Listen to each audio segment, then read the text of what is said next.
Salam sukacita, Bapak Ibu, Saudara-saudari yang berada di rumah. Kita berjumpa kembali dengan YouTube HKBP Cijantung dalam acara Tokoh dan Alkitab. Pada kesempatan kali ini kita akan bahas tentang tokoh Kain dan Habil. Bersama saya Sintua HT Parapat dengan narasumber kita Amang Pendeta MP Silitonga. Dalam episode yang lalu kita telah bahas tokoh Adam. Berikut ini kita akan bahas tentang tokoh Kain dan Habil. Amang Pendeta, di dalam Alkitab kita mengenal tokoh Kain dan Habil. Siapakah mereka, Mang? Ya, salam sejahtera buat kita semua. Di episode yang lewat kita telah membahas tentang Adam. Dan di episode yang lewat juga kita membahas tentang Hawa yang dibawakan oleh Inang Pendeta Sondang Sinabela. Nah, siapa ini Kain dan Habil? Kain dan Habil ini adalah anak dari buah keturunan Adam dan Hawa. Setelah mereka keluar dari Taman Eden, maka beranak cuculah Adam dan Hawa. Kainlah anak yang pertama dan kemudian lahir adiknya bernama Habil. Gitu, Amang. Terima kasih. Dalam kehidupan sehari-hari, bagaimana perlakuan Kain terhadap adiknya Habil? Iya, mereka mempunyai kegiatan sehari-hari. Kain dikenal dengan seorang petani yang mengerjakan lahan dan hasil-hasilnya dari tanah.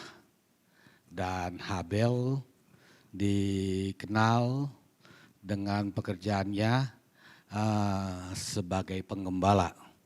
Dia memelihara kambing dan domba. Nah, ada yang menarik dari Kain dan Habil ini. Di awal penciptaan, merekalah keturunan kedua setelah Adam dan Hawa. Nah, Kain dan Habil ini selalu memberikan kurban persembahan kepada Tuhan. Kain memberikan persembahannya dari hasil ladangnya, dan Habil dia sebagai seorang pengembala, dia akan memberikan buah sulung dari hasil-hasil ternak-ternaknya. Inilah bagaimana mereka mengucap syukur kepada Tuhan atas berkat-berkat yang mereka terima melalui hasil dari ladang dan hasil dari gembalaannya. Itu, Amang. Di dalam Alkitab kita sudah sering mendengar cerita Kain dan Habil. Hingga Kain membunuh adiknya Habil. Apa kira-kira penyebabnya, Mang? Ini menarik pertanyaan, Amang, ini. Apa yang terjadi oleh Kain dan Habil? Satu peristiwa, satu tragedi kemanusiaan yang pertama yang dilakukan oleh Kain. Dan peristiwa pertama di dunia ini yaitu pembunuhan.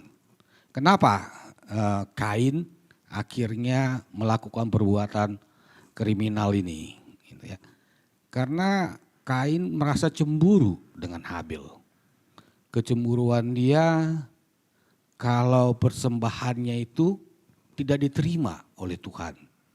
Dan Habil yang selalu dia baik, selalu merasa mengucapkan syukur, dan persembahannya selalu diterima oleh Tuhan. Nah, akibat dari ini timbullah dosa. Itu makanya Tuhan bertanya kepada Kain, kenapa wajahmu muram? kenapa wajahmu tidak berseri-seri? Gitu. Karena Tuhan melihat bahwa Kain memberi persembahan dengan tidak ikhlas. Memberi persembahan dengan tidak dari hati. Tidak dari rasa syukur. Berbeda dengan Habil. Habil memberikan persembahan kepada Tuhan dengan hati yang ikhlas dan rasa syukur kepada Tuhan.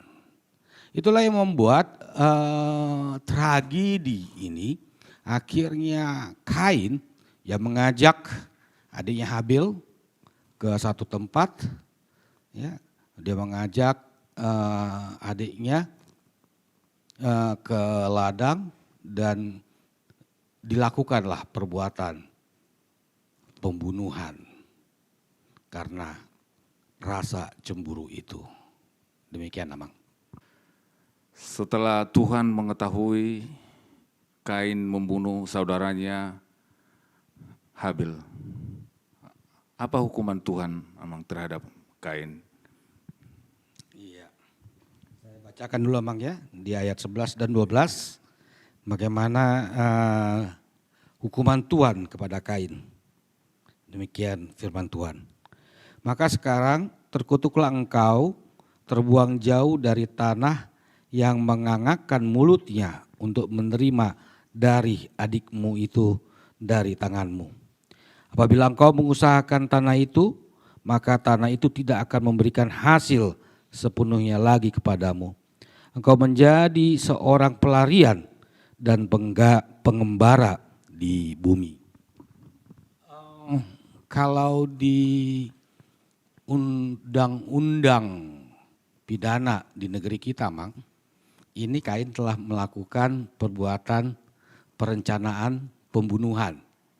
Nah, biasanya kalau orang yang sudah merencanakan pembunuhan, dia akan dihukum mati. Kalau di undang-undang hukum pidana Indonesia. Tapi Tuhan mungkin bermaksud lain. Kain tidak dibunuh. Hukumannya adalah dia tidak mendapat dan menerima hasil yang dikerjakan olehnya, karena dia seorang petani, maka hasil itu tidak bisa dia terima. Dan dia komplain, dia komplain. Tuhan, ini hukum yang terlalu berat bagiku. Ya kan? Aku nggak bisa melakukan ini. Dan kalau aku pergi ke tempat lain, mungkin orang akan membunuh aku. Itulah komplain Kain kepada Tuhan. Nah, tetapi Tuhan memberikan tanda kepada Kain bahwa apabila orang melihat tanda itu, maka orang tidak akan membunuh Kain. Nah, buah dari sebuah kejahatan itu adalah sanksi. Mungkin tidak ada hukuman fisik seperti kita ada penjara, ya, ada hukuman mati. Tapi di sini Tuhan ada sanksi sosial yang berat sekali. Ada hukuman pekerjaan yang berat sekali. Dia harus mengerjakan, tapi hasilnya tidak seberapa. Hati-hati dengan itu. Makanya dikatakan tidak ada tindak pidana yang sempurna. Tuhan tahu apapun yang kita lakukan, ini peristiwa Kain ini, Tuhan tahu rencana itu, Tuhan tahu perbuatan itu. Tidak ada yang bisa disembunyikan di hadapan Tuhan perbuatan jahat itu. Gitu, Amang. Baik, Amang. Setelah kita mendengar peristiwa pembunuhan Kain terhadap saudaranya Habil, apa kira-kira Amang yang bisa kita ambil untuk pembelajaran bagi kita sekarang ini? Iya, ini adalah pertanyaan yang menarik, Amang. Dua watak, dua karakter yang bertolak belakang.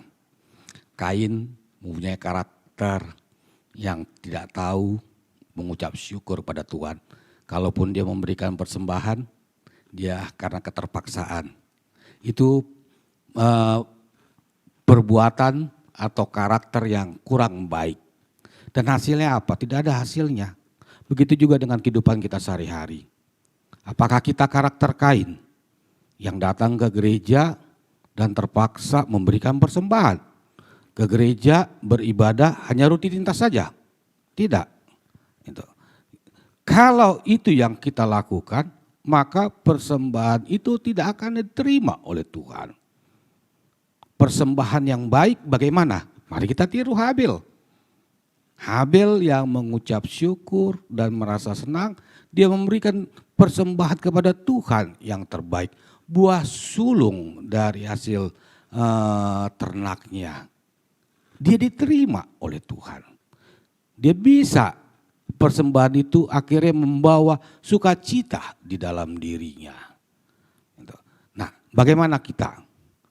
Kalau kita memberikan ucapan syukur, persembahan kita kepada Tuhan, maka Tuhan memberikan kepada kita sukacita. Persembahan yang harum itulah yang dikenan oleh Tuhan. Kalau Rasul Paulus mengatakan, persembahkanlah tubuhmu. Itulah persembahan yang terbaik bagi Tuhan. Persembahan bukan hanya dilihat dari segi materi saja. Persembahan juga diberikan melalui perbuatan-perbuatan baik yang kita lakukan terhadap sesama manusia. Ada hukum Tuhan, kasihilah sesama manusia. Itulah persembahan kita kepada Tuhan. Kepada Tuhan memberikan yang terbaik. Memberikan yang terbaik kepada Tuhan adalah perbuatan-perbuatan baik. Bukan, kalau saya berikan uang banyak, maka Tuhan berkenan. Tidak. Tuhan melihat hati. Tuhan melihat hati. Hati kita dilihat. Makanya Tuhan tahu. Kain itu pada saat dia memberikan persembahan dengan muka yang muram. Makanya dia tanya, kenapa kamu muram? Nah, inilah kelebihan dari Tuhan. Nah, pelajaran yang lagi yang kita mau lihat dari peristiwa Kain dan Habil, kejahatan itu, iblis itu selalu mengancam seperti serigala yang mau mengancam kita. Gitu. Nah, hati-hati dengan ini. Perbuatan jahat muncul dari hati yang berdosa. Perbuatan jahat akan dilakukan oleh iblis. Roh itu. Hati-hati dengan itu. Perencanaan perbuatan jahat akan membawa kita ke sanksi hukuman. Hukuman apa? Mungkin sekali, 2 kali kita bisa lepas, ya. Tetapi di sini kita mau bukan diajarkan, bukan persoalan nanti saya dihukum penjara. Tidak. Tetapi kita harus hati-hati dengan itu, bahwa kalaupun manusia tidak melihat, tapi Tuhan melihat. Maka untuk melakukan sebuah perbuatan yang tidak berkenan oleh Tuhan, berpikirlah berkali-kali. Apa imbalannya bagi orang yang senang berjalan Tuhan? Hidupnya akan selamat, hidupnya akan sukacita. Itulah yang kita pelajari dari kisah Kain dan Habil ini, Amang. Baik, Amang, terima kasih.